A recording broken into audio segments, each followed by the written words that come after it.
Pedro, está a facer algo a Consellería do Medio Rural?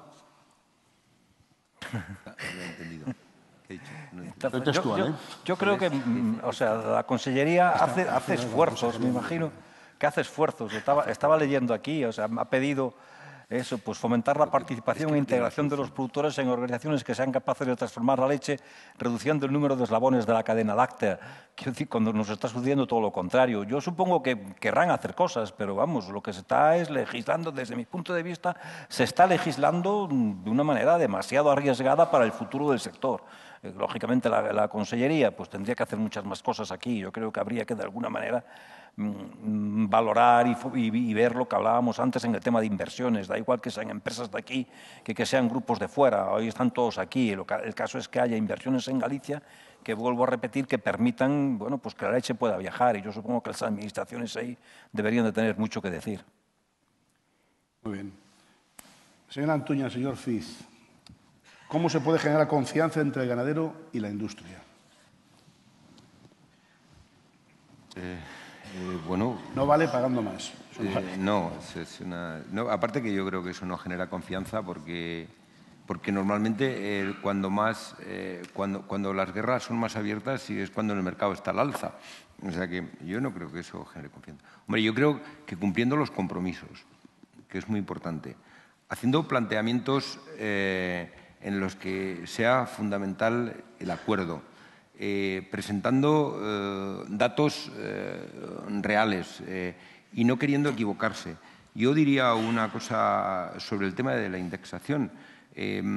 Nosotros estamos comprobando de que no estamos nada separados del mercado, pero tengo un compromiso personal de que si estuviésemos metiendo la pata, tenemos un contrato firmado que romperíamos de mutuo acuerdo.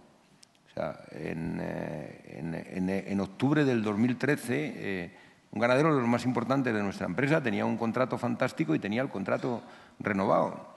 Le lo dijo, le firmé la ruptura del contrato de mutuo acuerdo y se acabó. Y claro, en abril del 2014 dijo que quería volver y yo dije, no compro paraguas cuando hace buen tiempo si me los quitan cuando llueve. Es así, y era muy importante, más de una cisterna cada 2 días. Entonces, eso no perdió la confianza, optó por la especulación, como podíamos optar como industria. Yo no digo que aquí especuladores somos todos. Se gana con un periodo, somos una empresa joven, 10 o 12 años es muy poco para lo que llevan otras.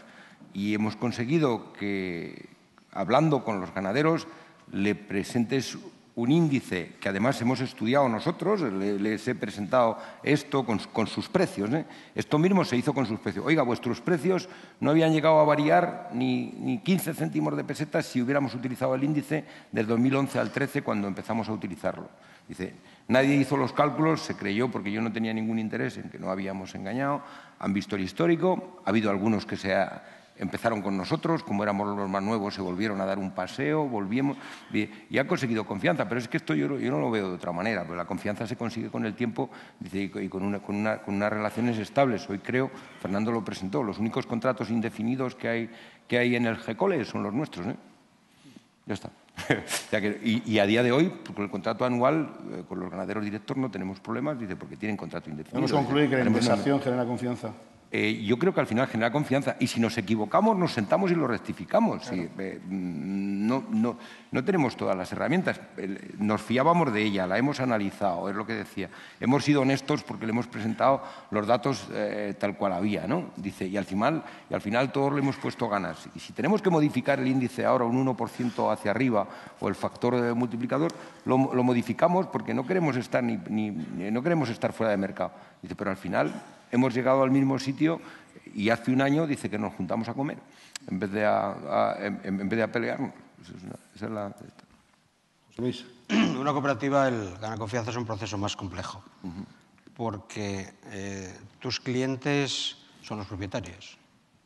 Por tanto, en una cooperativa, el 35% de nuestra facturación es facturación interna y depende del nivel de integración de nuestros socios para que todo eso, fábrica de piensos, abonos, siembra, gasóleos, y el otro 66% lo tenemos que vender fuera.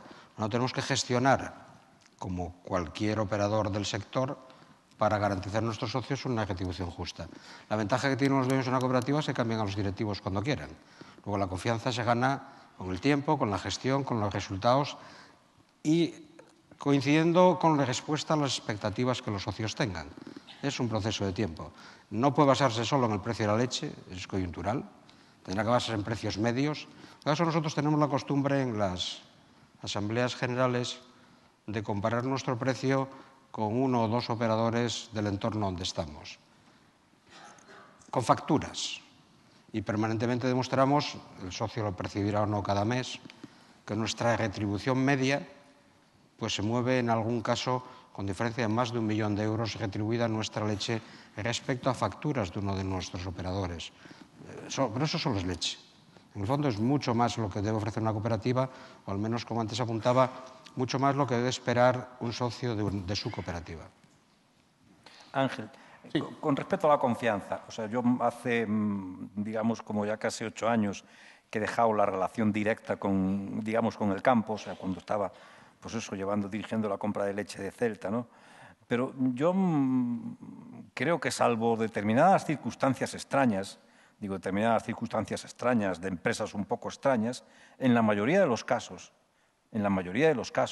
y lógicamente, pues dejando claro está que es imposible llegar muchísimos, todo en Galicia, donde existen todavía y existían antes más muchísimos ganaderos pequeños de 25.000 kilos de cuota, donde es muy difícil tener un contacto permanente con ellos, pero en la mayoría de los casos, en los grandes grupos cooperativos, en los grandes productores, repito, salvo excepciones que siempre puede haber y empresas que suelen ser especiales en ese tema, la mayoría mantenía una relación de confianza, estoy hablando, a lo mejor han empeorado las cosas desde que me he marchado, ¿no? Pero mantenía una relación de confianza importante entre la industria y sus ganaderos. No hay más que ver y analizar un poco cómo está el sector en el caso de Galicia o en el caso de otros sitios, o sea, si se va a Cantabria con alguna empresa o otros sitios, o sea, hay cooperativas que llevan 15 años, 17 años, 18 años, 20 años entregando la leche a la misma empresa. Eso tiene que ser por algo. Eso tiene que ser por algo. Quiero decir que después, lógicamente, siempre hay tensión. Naturalmente que sí. O sea, que cuando la leche toca bajar, pues eso genera tensión y cuando es subida es más fácil.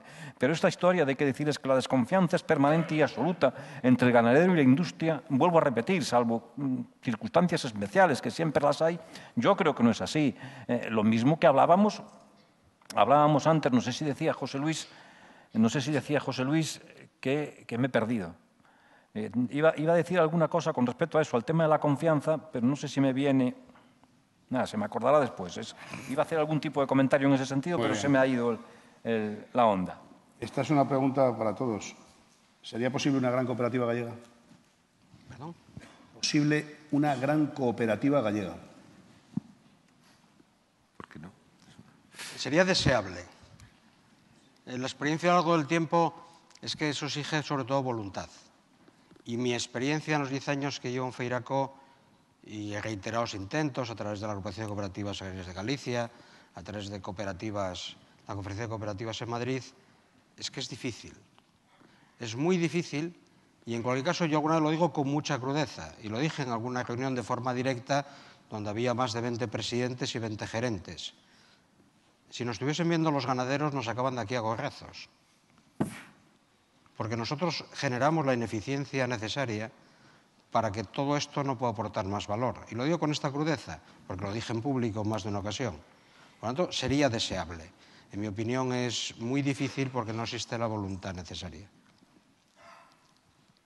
Fernando. Yo soy de la misma... Era para todos, ¿eh? Soy de la misma opinión porque yo soy más ambicioso. Yo creo que no tendría ni que ser de ámbito... gallego. Galicia tiene mucha producción, pero yo creo que sin contar con unas estrategias de abastecimiento de leche de las comunidades colindantes, yo creo que para mí no tendría el suficiente... Lo que yo desearía un poco más. Pedro. Yo tengo que decir que es prácticamente una de las pocas alternativas que hay.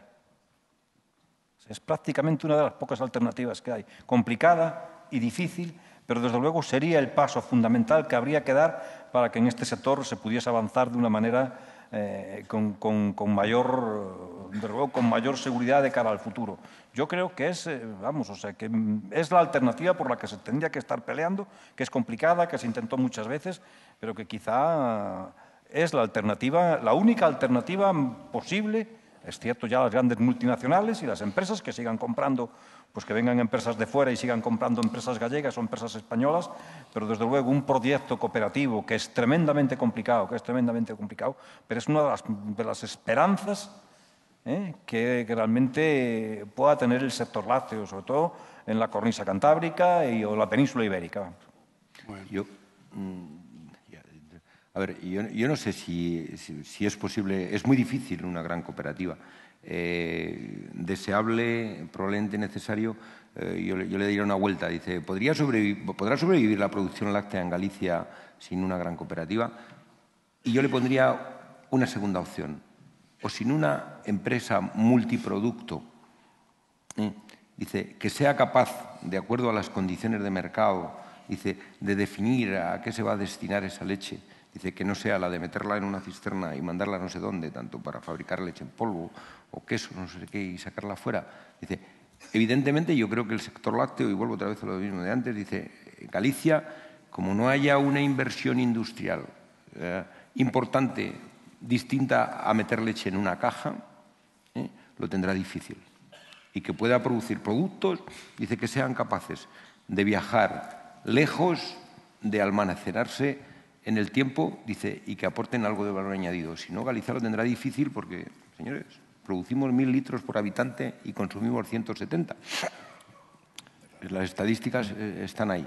Y si luego no estamos bien localizados, si estuviésemos en Madrid, pues entre los madrileños que hay muchísimos, la comunidad autónoma, creo recordar que hice un cálculo, entre Madrid y Valencia tienen el 25% de la población española y producen el 2% de la leche. Eso cambia bastante, ¿no? Y además tienen muchas más industrias, dice, también están las queseras, la nuestra, Danone, dice, industrias que hacen producto fresco como el nuestro. Hay una máxima, los quesos cerca de la leche y la leche en polvo, dice, los yogures cerca de los consumidores, porque se transporta menos y además consume tiempo, ¿no? Dice, no es porque sea, dice, ¿por qué hay una fábrica de yogures cerca de o en un sitio donde no hay mucha leche? Dice, probablemente porque está cerca del consumidor, que también los puede haber aquí. Porque aquí lo que hace falta es una... No es verdad, ¿no? Que también los puede haber. La huella de carbono, pero que estoy pensando en que llevar un yogur desde la planta de Feiraco y de Clesa hasta Granada tiene que hacer la parada al camión, no sé qué. Además, ya se ha gastado un día de la caducidad y cuidado, que en los BRIC te ponen esto, pero que los productos que nosotros destruimos por fecha corta es cuando ya tienen menos de 23 días.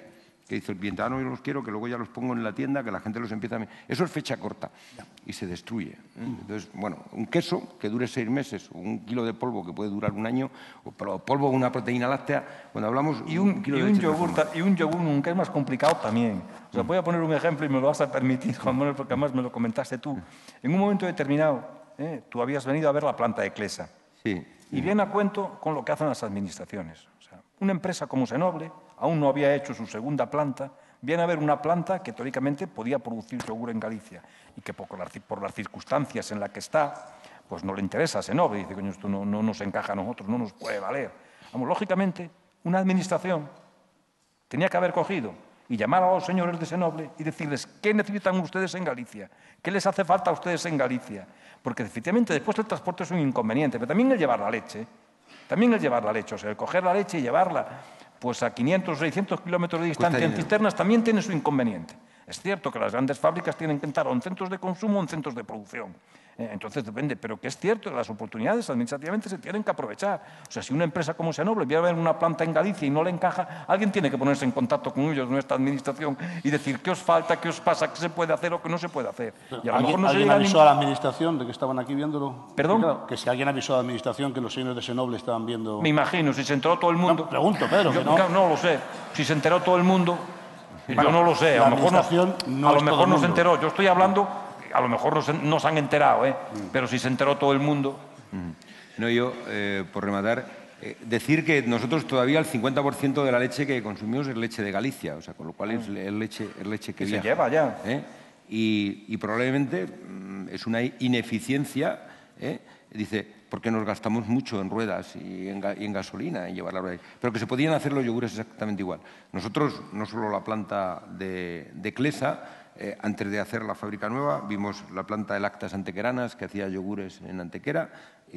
Vimos otra planta que tenía Clesa y que había estado utilizando Central Lechera Asturiana en Sevilla. Y bueno, entendimos que por tecnología, fundamentalmente, era complicado hacer rentable nuestro negocio por ahí, porque además tampoco teníamos, ellos ya tenían la materia prima, la tienen que hacer, la transformar, y tenían un mercado distinto del nuestro, de donde íbamos a ir. También es verdad que de la administración nadie nos dijo nada. Estuvimos un día entero pateando la fábrica de arriba abajo. Conocimos la leche en polvo, hablamos con encargados de allí de la fábrica, si estaban interesados en vender, desde luego no volvimos a recibir nada.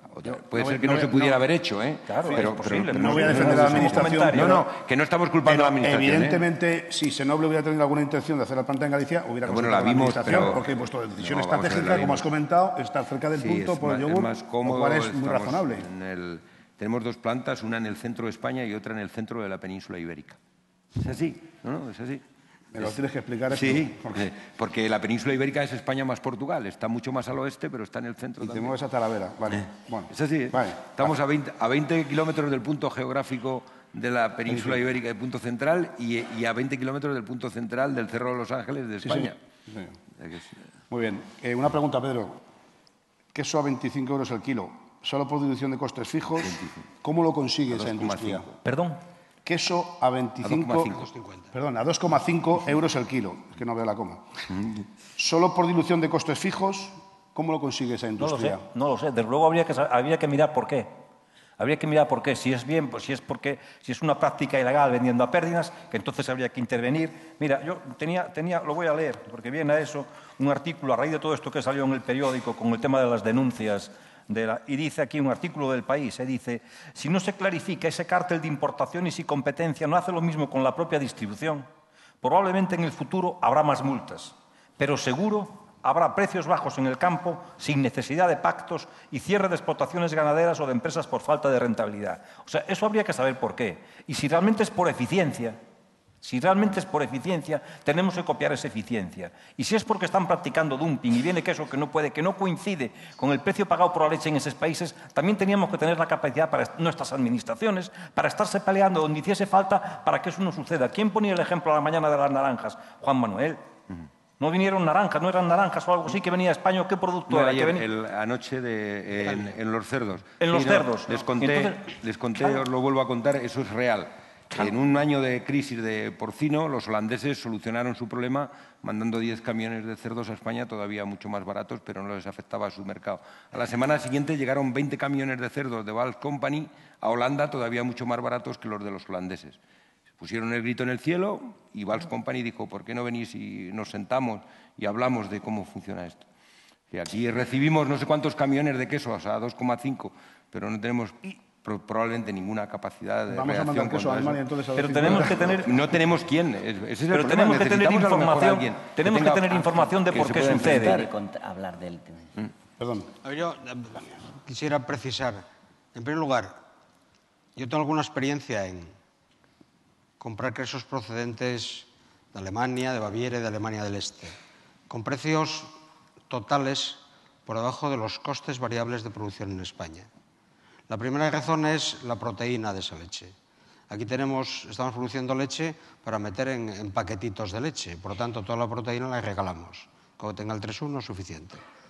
Cuando alguien produce en Baviera leche con 3,4 de proteína, para hacer 1 kilo de queso de barra necesita 1 litro menos de leche. Esas son cosas básicas. Después tienen fábricas monoproducto, absolutamente amortizadas, y después, puntualmente, en este momento se produce una situación excepcional. El 33% del queso que exportaba la Unión Europea lo compraba Rusia. Por lo tanto, pensemos que los stocks que están generados en Finlandia, en Letonia, en Estonia, en Polonia, tenían que salir al mercado. Y están entrando en España, que es el país más sencillo para entrar. Seguramente que tendrían muchas más dificultades para meter esa barra de queso en Francia. Pero España, Portugal, es un país proclive, fácil. La distribución no pone inconvenientes, compra al mejor precio, es decir, porque no tenemos estructura. Pero entonces yo creo que ni el consumidor tiene actitud. En los lineales de queso podemos vigilar que hay barras que no son queso, que son componentes vegetales, que tienen la misma forma, que el consumidor tiene escasa capacidad de conocimiento para decidir. Pero podemos verlo, a precios especialmente bajos, pero aquí y en toda Europa. Y además, en España hay un entorno favorable. Es decir, ni por parte de la distribución, ni la actitud del consumidor, ni la propia capacidad de presión de los productores genera una cierta sensación de defensa de lo propio. Entonces es fácil, este es un mercado natural. Está en dumping, en parte lo estará. Tiene unos costes de producción más bajos y coyunturalmente tiene un excedente de quesos. Pero coincidiendo con José Luis, si es eso, si es una cuestión de eficiencia y realmente estamos pensando en que tenemos un mercado ahí que queremos intentar recuperar, tenemos que ser tan eficientes como ellos. Deberíamos estar trabajando por esa eficiencia. Si el tema es una leche del 3,40 de proteínas, deberíamos estar fomentando a nuestros ganaderos para que produjesen leche con el 3,40 de proteínas derivada a queso. Bueno, con las primas que hubiese que hacer. Si es una cuestión de plantas monoproducto, pues tendríamos que tener esas plantas si es que queremos acceder a ese mercado. Y si no, renunciaremos a él, pero con el riesgo de que renunciamos a él pensando en que podemos perder todavía más mercado del que tenemos. O sea que nuestros queseros siguen sin ser competitivos. Siguen sin ser competitivos. Es un mundo complejo. En general, España no tiene ningún prestigio en venta de quesos, no siendo oveja. Y cuando alguien en el mundo compra un Edam o un Gouda, está pensando en un queso danés, en un queso holandés o en un queso alemán. Entonces, cada quien comercializa por los canales que comercializa, tiene el prestigio que tiene, y las grandes operaciones de exportación de Europa de quesos están basadas fundamentalmente en países que tienen tradición comercial y tienen saber hacer.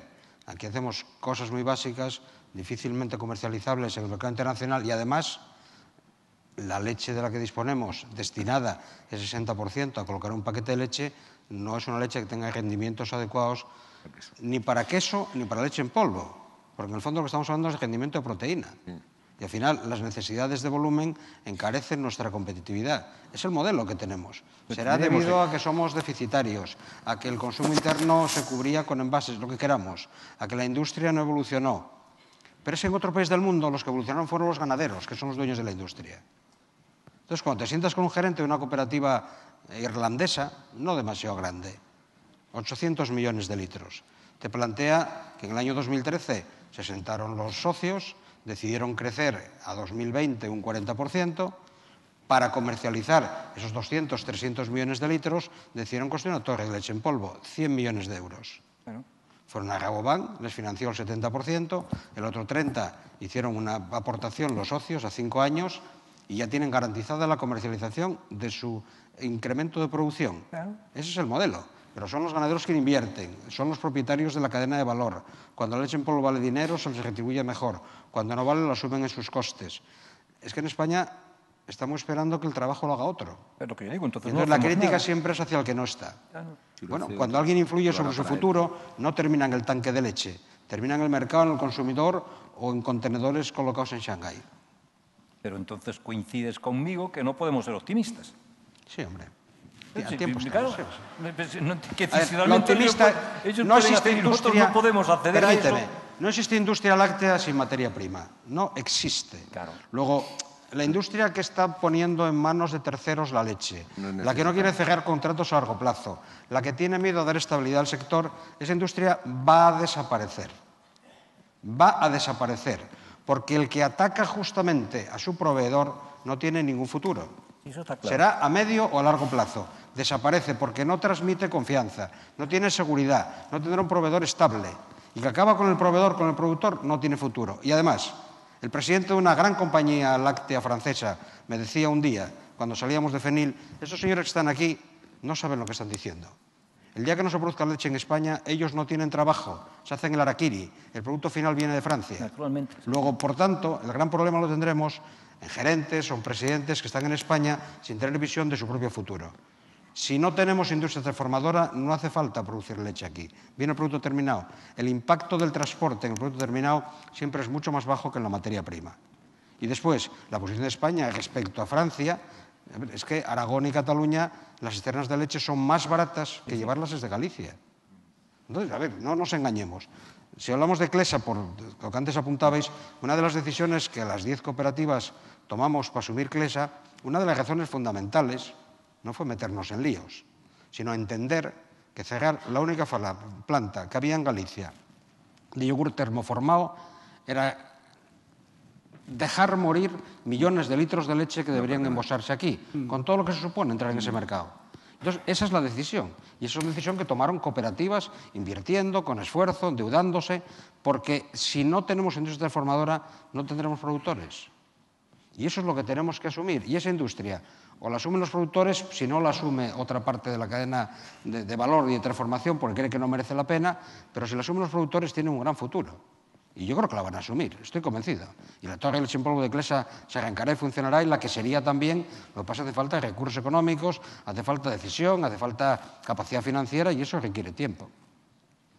Sí, yo al final es matizar lo mismo, dice. Y vuelvo a una pregunta cuando le dijiste a Pedro, dice, ¿hace la Consellería de Medio Rural lo que tiene que hacer? No lo sé, la Consellería seguramente hace lo que puede, pero yo creo que no es la que tiene la solución en la mano. Si la industria en una parte y los ganaderos tenemos un problema de futuro, dice, la industria de los ganaderos nos tenemos que poner las pilas. Una parte de la solución será decir, no dejo morir, que ya no quede ni un solo yogur en Galicia, no dejo morir los quesos porque tengo que hacer quesos, pero los que tenemos el problema no podemos empezar a pensar que va a venir no sé quién a solucionarnos.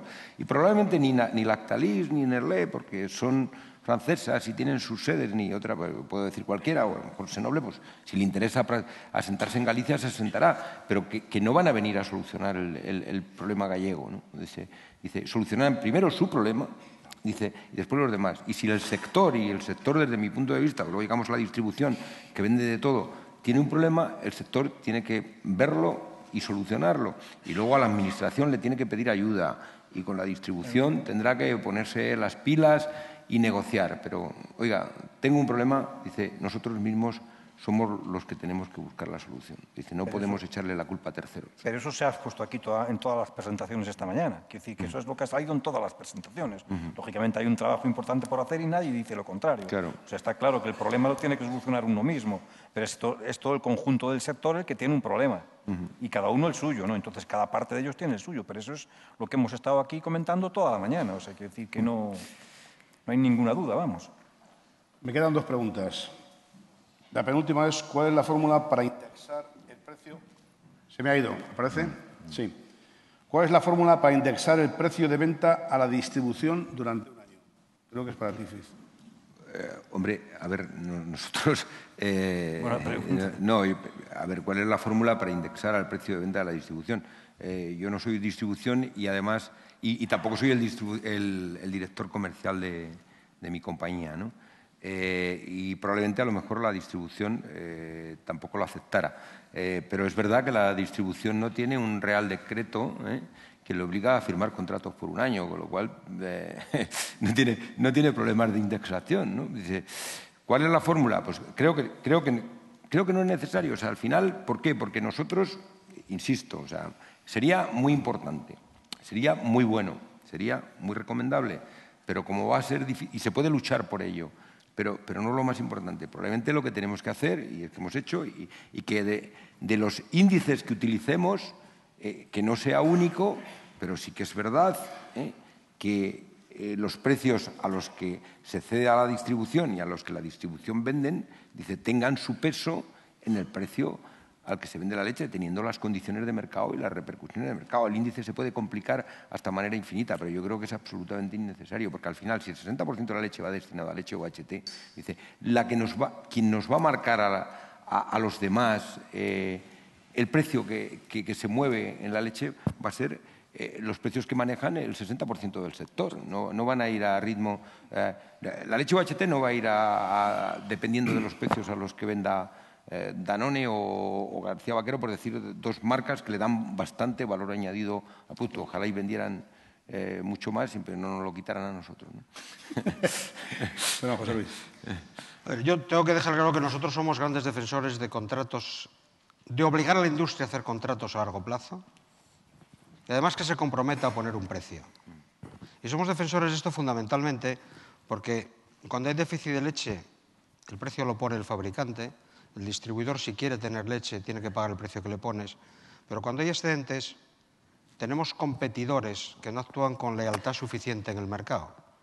Y si yo pongo el precio de la leche después de haberla vendido, automáticamente puedo descender la oferta al precio que yo quiera o me dé la gana.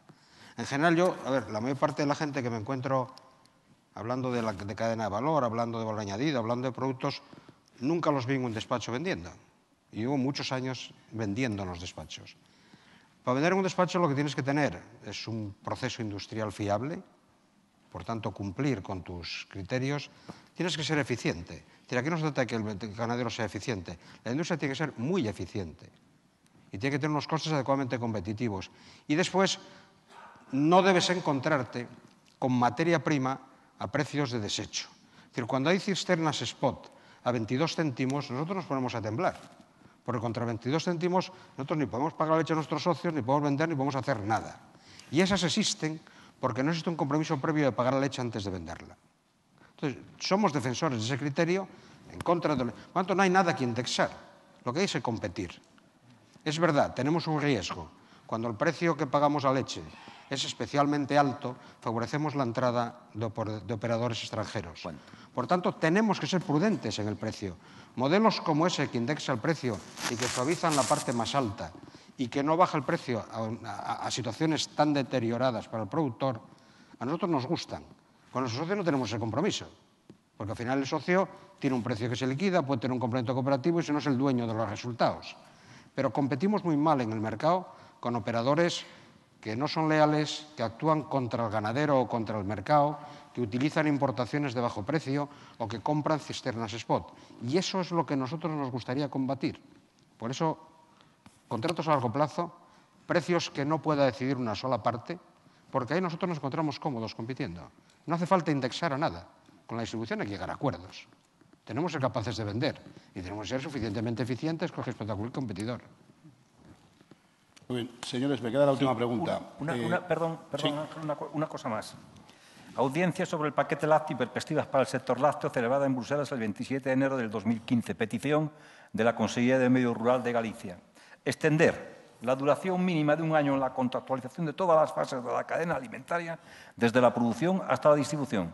Es una petición de la Consellería, con lo cual, si se extiende eso, la indexación tiene que ser exactamente la misma que tenga la industria con su ganadero. Exactamente la misma. Bueno, pues que elegirle. Claro, pero lo mismo que se ha legislado así. Lo mismo que se ha legislado así. Y yo vuelvo a reiterar, o sea, que de acuerdo, estuvimos en una reunión en la Asociación de Empresas Lácteas de Galicia con la consellera de Medio Rural y con Patricia, comentando el tema de los contratos y el nuevo reglamento. Toda la industria que estaba allí, toda la industria que formaba parte de la Asociación de Empresas Lácteas de Galicia, dijo con claridad, primero, que el Real Decreto que se iba a establecer, que iba a perjudicar de manera importante tanto al ganadero como a la industria, que ellos eran partidarios de los contratos, que eran partidarios de aplicar el Real Decreto que ya teníamos, y esos adendas que decía José Luis, porque salvajes los hay en todos los lados, y salvajes también los hay en la industria, y adendas que se presentan fuera de plazo y que no tienen rigor también. Entonces, lo que se pedía y lo que se dijo con claridad es que se aplicase eso con rigor, y que se hiciesen las inspecciones que se tuviese que hacer, y que eso permitiría que los contratos que ahora mismo estaban en un plazo de 3 meses, sin legislar más severamente, los que estaban con 3 meses pasarían a 4 y a 5 y a 6, entonces nos adaptaríamos a un sistema indexado y como fuese, sin tanta virulencia como lo vamos a tener que hacer ahora, corriendo los riesgos que eso significa, pero que está claro que lo lógico, el sentido común, O sea, yo no sé por qué se tiene que decir aquí que la parte más débil, vuelvo a repetir, ganadero e industria, tienen la obligación de firmar un contrato. Y esa industria, si no vende la leche, ¿qué coño hace? Claro, porque ¿qué pasa mañana? Es que el tema es que eso se ha dado en un montón de sitios. Cuando venga alguien, por la razón que sea, y me echa a mí de vender leche en Carrefour, 10 millones de litros de leche, o 6 que vendía al mes, ¿yo qué hago con esos 6 millones? Y eso sucede. Le vamos a pedir a los demás, oye, no nos vamos a mover, cada uno con lo suyo y ya está. Pero mañana nos viene el tío de Sodial, que decíamos que está al lado de Irún, y resulta que nos mete aquí como el queso alemán a 2,5 €. ¿Y cuál es la respuesta a eso?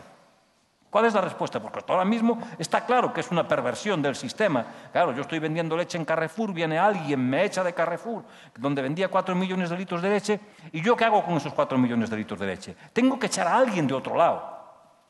O los dejo o tengo que echar a alguien de otro lado. ¿Y cómo lo he hecho? Lógicamente ofreciendo un precio más barato. Pero si es que es el sentido común.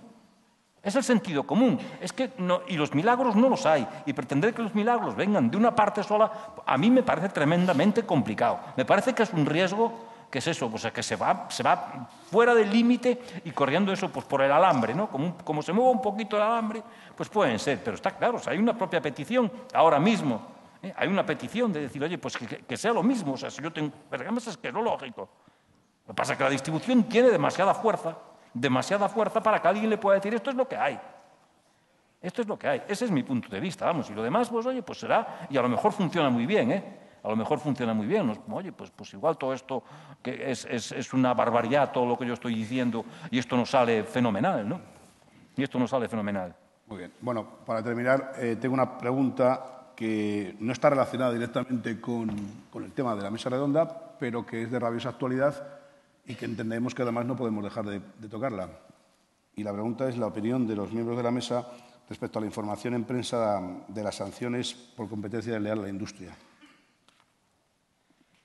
Bueno, por favor, José Luis. Sí, yo también, no. Cuando me toca. Venga, Pedro. José Luis, por favor. Por orden.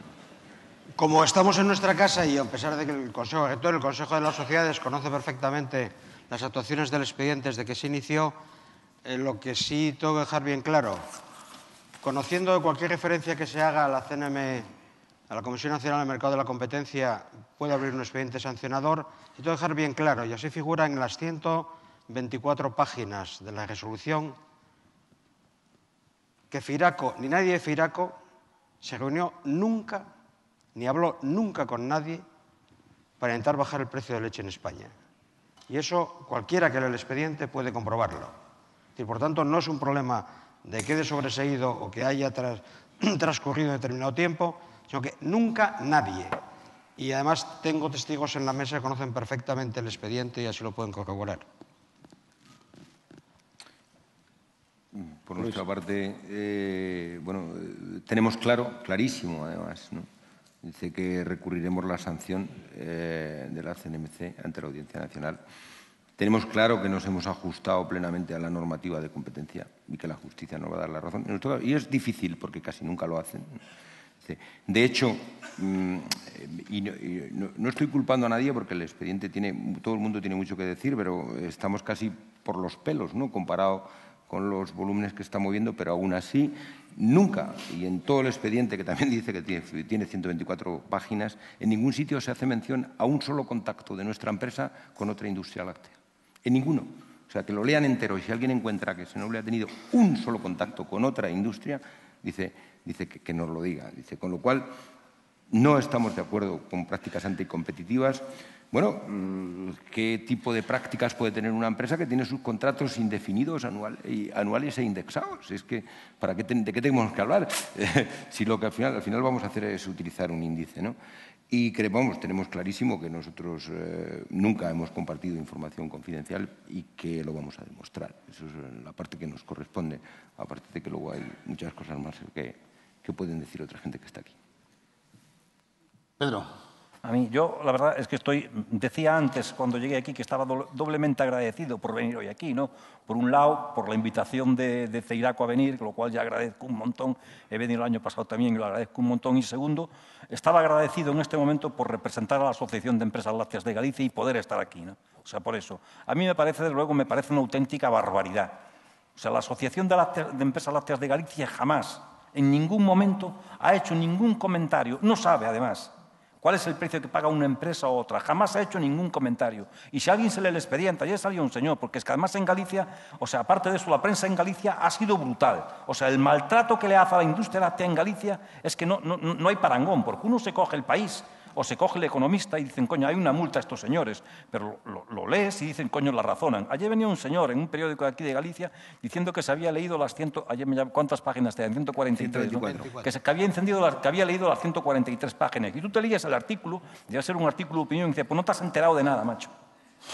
No te has enterado de nada, o sea, la has leído como quien lee. O sea, pues eso, la gente que dice tiene un océano de conocimiento, pero a 5 milímetros de profundidad. En cuanto hay que profundizar un poco, no tienen ni idea. Esto es que no tiene explicación, no hay más que leerlo. O sea, yo pongo algún ejemplo, no hay más que leerlo. O sea, nosotros hablamos en la asociación, en un momento determinado de hundimiento de precios, se nos ocurre comentar que lo que teníamos que hacer era retirar 5 millones de litros de leche del mercado en el mes de agosto, que eso nos permitiría poder vender el brie un poco más caro y que el sector productor no sufriese un prejuicio de bajada de leche por eso. Bueno, pues eso se interpreta absolutamente todo lo contrario, que estamos manipulando el mercado para poder bajar la leche.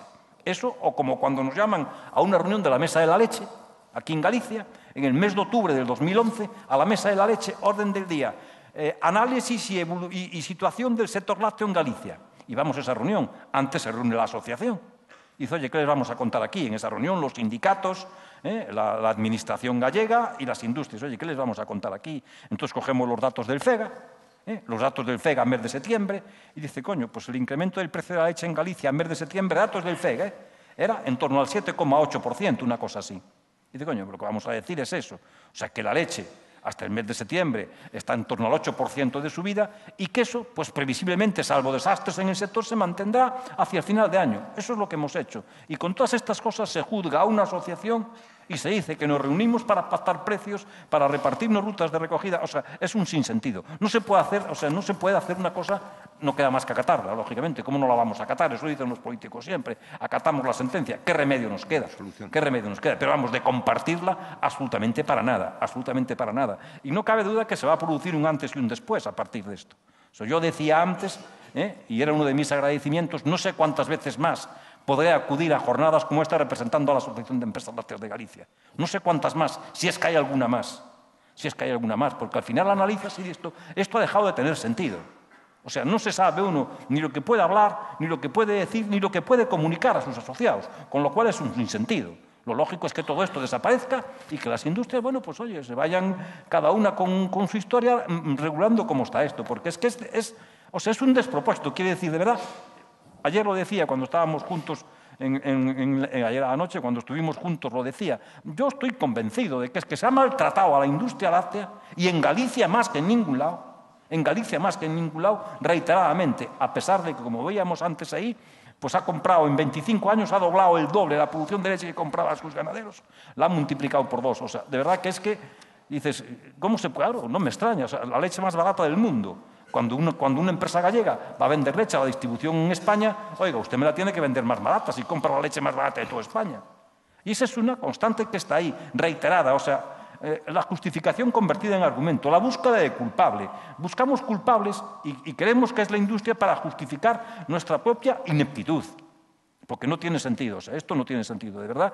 Es una cosa que realmente duele. Y por eso decía antes, al principio, que estaba doblemente agradecido por poder asistir a esta jornada. Una, por la propia invitación, y otra, bueno, pues lógicamente porque, hasta tengo que decirlo casi, me siento orgulloso casi de estar en este momento aquí representando a la Asociación de Empresas Lácteas de Galicia. De verdad, me siento orgulloso a pesar de la situación y a pesar de las circunstancias que se están dando en el sector de esta manera.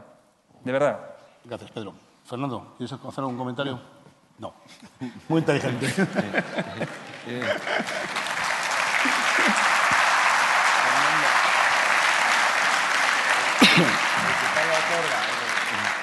Para terminar, voy a dar una pincelada de cada uno de los ponentes. El señor Antuña, eficacia, crecer, ha sido el mensaje.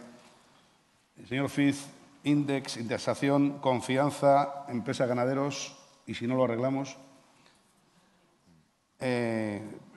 Pedro estaba preocupado por la legislación, por cómo se orientaban las cosas y la posibilidad de una gran cooperativa gallega. Y a Fernando le tengo machaca hoy, pero nos ha hablado de ciclo al alza y yo espero que acierte. Para terminar, quiero agradecer a todo el equipo de Feiraco pues, la colaboración, a todos los moderadores de las anteriores presentaciones, Rafa, Carmen, Javier Valledor, por supuesto a Afonso Boris y especialmente a María José, a pesar de lo dura que es con todos nosotros. Y a todos vosotros por vuestra atención. Muchísimas gracias y continuamos a la tarde. Gracias.